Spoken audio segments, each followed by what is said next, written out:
আমাদের অনিতা দিদির ঘরে খুব সুন্দর একটা মাতৃসম্মিলন হয়েছে, এত সুন্দর গান কীর্তন হয়েছে, মানে স্বয়ং ঠাকুর এখানে উপস্থিত ছিলেন এবং চোখ মুছে যখন আমি গান করছি তখন দেখতে পাচ্ছি যেমন ঠাকুর এখানে স্বয়ং নাচ করছেন, দেখতে পাচ্ছি যেন এমনই একটা দৃষ্টি।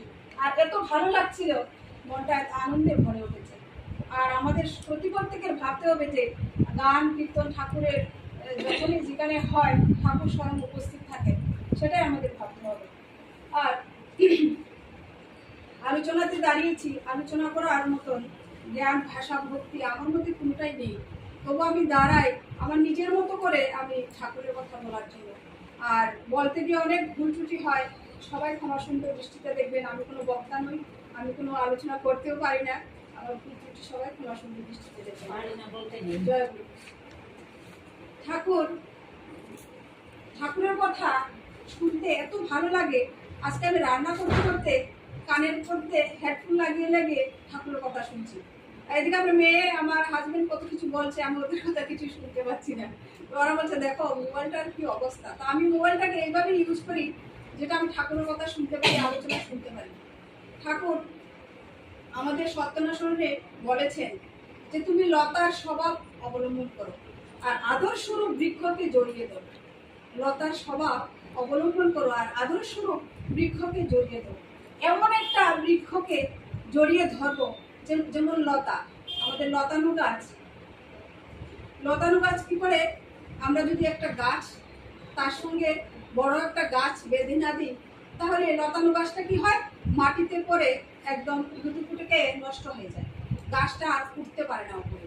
তাই আমরাও এরকম লুটুপুটু খেয়ে যাবো যদি আমাদের একটা আদর্শ বৃক্ষ না থাকে, আদর্শ একজন না ধরতে পারি, তাহলে আমরাও এরকম মাটিতে পড়ে লুটুপুটু খাবো এবং আমরা উন্নতি হবে না, উপরে উঠতে পারবো। সেভাবেই লতানো গাছের মতো আমরা থাকবো। ঠাকুর সেভাবেই সেটাকে বুঝাতে চেষ্টা করেছেন এবং আমি আমার নিজের মতো যেটা বুঝেছি সেটাই বলার চেষ্টা করছি। যে আদর্শের কথা সত্যাসনে বলেছে, যে আদর্শের কথা বলতে বলতে আনন্দ, শুনতে আনন্দ, তার হুকুম পেলে আনন্দ, তার আদরে আনন্দ, তার নিরাদরেও আনন্দ হয়। ঠাকুর বলেছেন তুমি সেই তার জন্য ভেবো না, তুমি মঙ্গলের কুলেই রয়েছ, তোমার উন্নতির জন্য তোমার ভাবতে হবে। আমরা যখন যে আদর্শটাকে ধরবো, তার কথা বলতেও ভালো লাগে, তার কথা শুনতেও ভালো লাগে, তার আদেশ পেলেও হুকুম পেলেও আনন্দ লাগে যে একটা হুকুম পেয়েছি, সেটা যদি করতে পারি প্রাণপণে চেষ্টা করি, সেটা করে যদি দয়ালের মুখে হাসি ফোটাতে পারি তবেই আমার সার্থক। সেইভাবেই আমরা চেষ্টা করি। যদি আমরা সেইভাবে চলি তাহলেই আমাদের ঠাকুর নিজেই বলেছেন যে তোমাদের উন্নতির জন্য তোমাদের ভাবতে হবে না, আর তোমরা মঙ্গলের কুলেই রয়েছ। আর সেই সৎসঙ্গের আশ্রয় করো, তখন সৎসঙ্গের নাম মনন করো, সৎসঙ্গের আশ্রয় গ্রহণ করো। ঠাকুর বলেছেন যখন আমার ঠাকুরের কথা বলতে আনন্দ হবে, শুনতেও আনন্দ হবে, ঠাকুর বলেছেন তাহলে তুমি মঙ্গলের কুলেই রয়েছ। আর তোমার উন্নতির জন্য তোমার ভাবতে হবে না, ভাববার যিনি ভাববেন তিনি। তুমি ভাবার কে? যিনি ভাবার আমার কথা তিনিই ভাববেন। আমার উন্নতির জন্য কিসে আমার উন্নতি হবে, কিসে আমার মঙ্গল হবে, কিছুই আমাদের বলতে হবে না। সত্যনারায়ণ তাও বলেছেন কিসে আমার মঙ্গল হবে ঠাকুর আমি কিছুই জানি না, ঠাকুরকে সব বলে দিতে হয়েছে, তুমিই জানো, তোমার ইচ্ছাই আমার মঙ্গল। তাই সত্যনারায়ণ ব্রতে এত সুন্দর সুন্দর এক একটা বাণী এত ভালো লাগে পড়তে। আর ঠাকুরের আলোচনা, যেমন ঠাকুরের যে জন্মর কথাগুলো শুনলে, আলোচনাগুলো শুনলে এখনো গায়ের যেন শির কাটা দিয়ে ওঠে। এরকম আজকে শুনছিলাম, আমার খুব ভালো লাগছিল যে ঠাকুরের যখন জন্ম হয় তখন পাবনা থেকে একজন সাধক তিনি ধ্যান করেছিলেন ইয়েতে গিয়ে, হিমালয় পর্বতে গিয়ে। তো ধ্যান করতে করতে উনি খুব সিদ্ধপুরুষ হয়েছিলেন, ওনার সিদ্ধি লাভ হয়েছিল। তো তখন আরেকজন গুরু এসে ওনাকে হঠাৎ করে বলছে যে তুই কার নাম করছিস, এতক্ষণ ধরে কার নাম করছিস? যার নাম করছিস তিনি তো পাবনাতে এখন জন্মগ্রহণ করবেন। কি বলছেন? হ্যাঁ, এরকম জন্মগ্রহণ করবেন মনমোহিনী কুলে শিবচন্দ্র ঘরে, এরকম সবকিছু বলে দিয়েছেন। তখন উনি ধ্যান ছেড়ে উঠে খুঁজতে বেরিয়ে গেছেন। তো কোথায় সেই মহাপুরুষ আমার বের করতে হবে, জন্মগ্রহণ করবে। তো তখন সন্ন্যাসী বাবা খুঁজতে খুঁজতে খুঁজতে খুঁজতে চলে গেলেন ওনাদের বাড়িতে। তো শিবচন্দ্রের বাড়িতে গিয়ে বলছেন যে ভিক্ষান্দিহি ভিক্ষান্দিহি, গিয়ে বলছে, খুঁজতে খুঁজতে পাচ্ছিলেন না, গিয়ে বলছিলেন যে এই বাড়িতে কি কোনো গর্ভধারিণী মা আছেন? তো বলছেন কৃষ্ণ সুন্দরী দেবী, হ্যাঁ আছে। ও ঠিক আছে, ভিক্ষান্দিহি মা ভিক্ষান্দিহি, আমাকে ভিক্ষা দাও মা, আমাকে ভিক্ষা দাও। তখন এই কৃষ্ণ সুন্দরী দেবী খুব সুন্দর করে একটা ভিক্ষার থালা সাজিয়ে নিয়ে আসলেন বাবাকে দিতে। তো তখন তিনি নিষেধ করলেন যে না, আমি আপনার হাত থেকে ভিক্ষাটা নেব না। তখন বলছেন কেন আমার হাত থেকে নেবেন না, আর অন্য কেউ যদি থাকে আপনার মেয়ে, তার হাত থেকে আমি ভিক্ষা নেব। তো সুন্দরী বলছে আমি আর আমার মেয়েই তো আছি, আচ্ছা ঠিক আছে। তো মেয়েকে দিয়ে মনমোহিনীর হাতে সুন্দর করে সাজিয়ে ভিক্ষার থালাটা নিয়ে এসে সন্ন্যাসী বাবাকে দিলেন। সন্ন্যাসী বাবা ভিক্ষার থালা দেখে লম্বা হয়ে করজোড়ে প্রণাম করে বসলেন মনমোহিনী দেবীকে। তখন কৃষ্ণ সুন্দরী বলে উঠলেন, হায় হায় হায় হায়, এটা কি অনর্থ হয়ে গেল বাবা, এটা কি করলেন? আজকে 11 মাস হয়ে যাচ্ছে আমার মেয়েটা গর্ভবতী, এখনো ভূমিষ্ঠ হচ্ছে না সন্তান, আর আপনি এই একদম লম্বায় আমার মেয়েকে প্রণাম করছেন, আরো পাপগ্রস্ত করছেন। তখন সন্ন্যাসী বাবা বললেন যে দেখুন মা, আমি কিন্তু আপনার মেয়েকে প্রণাম করি, তো আমি যে আপনার মেয়ের গর্ভে যে ভূমিষ্ঠ হতে চলেছে সেই সন্তানকে আমি প্রণাম করেছি। ওই সন্তান একদিন পৃথিবীতে আসবে, জন্মগ্রহণ করবে, পৃথিবীর সকল মানুষের দুঃখ কষ্ট সব দূর করতে আসবে, একদিন কোটি কোটি মানুষ আপনার সেই সন্তানকে প্রণাম করবে, আমি আপনার মেয়েকে প্রণাম করি। তখন কৃষ্ণ সুন্দরী দেবী যখন 11 মাস, তো দেখুন আমরা ঠাকুর কেন বলি, আমাদের পুরো মায়ের গর্ভে কি সন্তান 11 মাস করে জন্ম নিয়েছে? না, তো তখন জন্ম নেওয়ার আগে থেকেই কি লীলা, তারপর 11 মাস করে জন্ম হয়েছে শিশু, জন্মের পর থেকেই কত লীলা। একবার ছোট থাকে পাশের বাড়িতে আমাদের মনমোহিনী দেবী শ্রী ঠাকুর হামাগুড়িতে ছিলেন, তো এক বাড়িতে নিয়ে যাচ্ছে, একজন কবিরাজের বাড়িতে নিয়ে গেছে। তো ঠাকুরের জন্মলগ্নের লীলাগুলো বলতে ভালো লাগে, তাই আমি বলছি, আমারও ভালো লাগছে, আমি যতটুকু পারি বলছি। তো নিয়ে একটা কবিরাজের বাড়িতে নিয়ে গেছে, নিয়ে যাওয়ার পরে কবিরাজের সঙ্গে খুব গল্প করছেন বসে বসে, ছোট শিশুকে পাশে বসিয়ে গল্প করছিলেন, হঠাৎ করে শিশু পাশে নেই।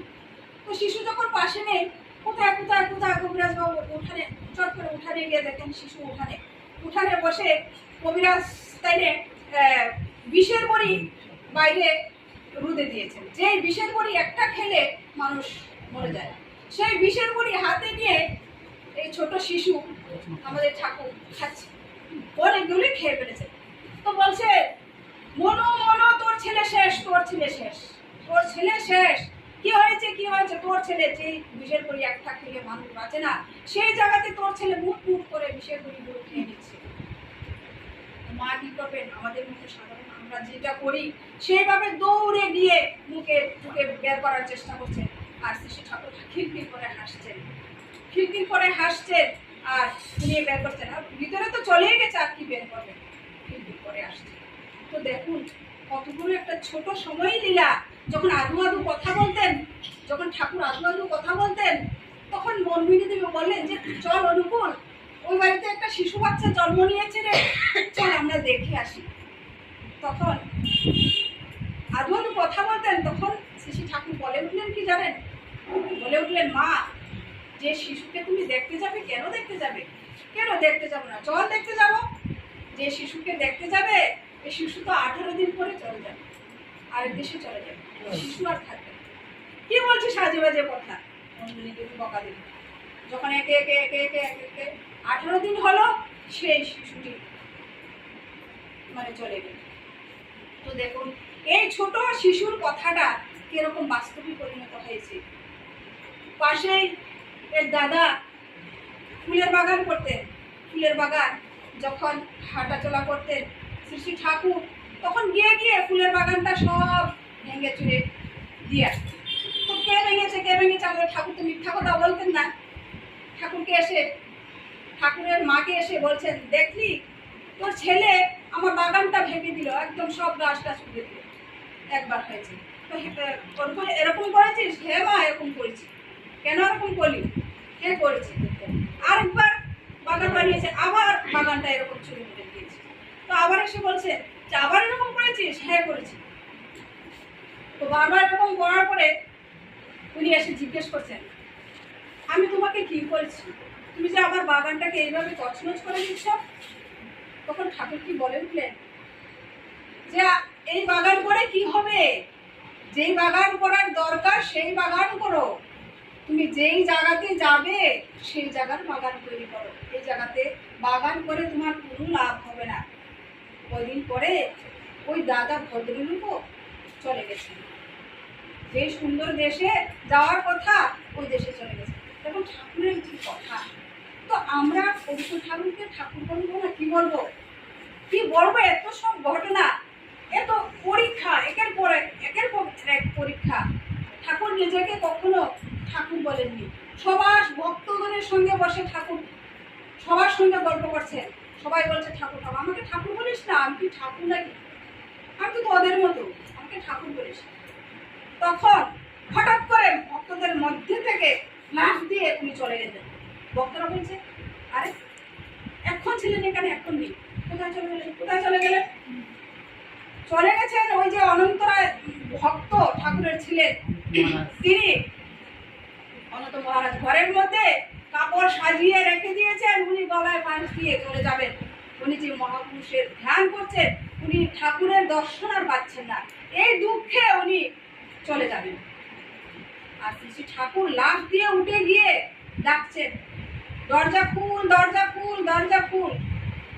তিনি তো আর দরজা খুলছেন না। আমি ঠাকুরের দর্শন না পেলে আমি দরজা খুলব না। দরজা খুল, লাফ দিয়ে মেরে ঠাকুর দরজা ভেঙে দিলেন। ভেঙে ভিতরে গেলেন। কি করছিস তুই এটা? তা আমি এতদিন ধরে ধ্যান করছি, ধ্যান করে আসছি, আমি ঠাকুরের দর্শন আর পাইনি। তো আমি এই জীবন রেখে কি করব? আমি চলে যাবো। এই পাগল এরকম করিস না, তুই ঠাকুরের দর্শন পাসনি। যখন ঠাকুরের দিকে তাকিয়ে রইলেন, সে তো অনুকূল, আমি যখন চলে যাব তখনই সে এসে উপস্থিত। তাকিয়ে রইলেন যখন ঠাকুর লম্বা লম্বা লম্বা হতে হতে হতে হতে একদম ছাদে লেগে যাচ্ছে, তখন একদম সুদর্শন চক্র সহকারে ওকে দেখা দিলেন নারায়ণ রূপে। তো দেখুন আমাদের নারায়ণকে, দেখুন আমাদের নারায়ণকে। সব ভক্তরা গিয়ে ওখানে দেখেন, আরে ঠাকুর যে আমার একটা, যখন চলে গেছেন যে আমার একটা কাজ এসেছে, ঠাকুর চুপি চুপি ঠাকুরের কাজ করে যেতেন। ঠাকুর চুপি চুপি ঠাকুরের কাজ করে যেতেন। তখন অনেকভাবে ধরা পড়েছে যে শ্রী শ্রী ঠাকুর একজন সাধারণ মানুষ, অনেকভাবে মানুষ পরীক্ষা করে, অনেক আছে, হাজার হাজার কথা। আমি যা শুনতে চাই বলছি কতটুকু, আর বলে শেষ করা যাবে না। ঠাকুরের যে লীলা, ঠাকুরের যে সব কি কি পড়ে গেছেন, বলে শেষ করা যাবে না। এত এত লীলা করে গেছেন। তাই আমি আর দীর্ঘায়িত করছি না।